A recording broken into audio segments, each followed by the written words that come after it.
Tak som tu znova ako každý deň pre vás. Dnešná téma videa: ako predĺžiť životnosť interiérových žalúzií, tých, čo máme 99,9% v domácnostiach. Takže zaobchádzať jemne, neťahať silno reťazku od okna čo najviac a potom vyťahovať žalúziu.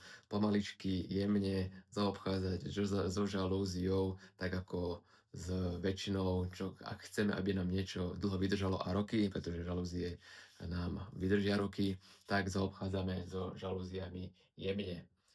Neťahať násilím, keď niečo nejde, keď vám nejde napríklad reťazka alebo žalúzie hore a ťaháte, alebo ide ťažko, alebo niečo sa tam deje, že sa vám niečo zasekne, tak neťahať na silu, nepretláčať nič, zavolať radšej k nám do Doneru, spýtať sa: viete čo, mám takýto problém, nejde mi toto, takto, budem sa vám snažiť poradiť, alebo niekto, kto to zdvihne.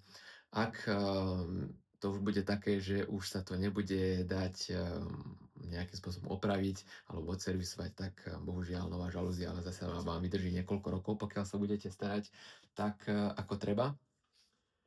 No a v neposlednom rade je tu nejaké čistenie lamiel. Ono, každý máme prach v domácnosti, ale pokiaľ čistíte lamely, tak predchádzate tomu, aby sa ten prach dostával aj do tých častí mechanických, ktoré chodia hore-dole, ktoré sú v tom nosníku.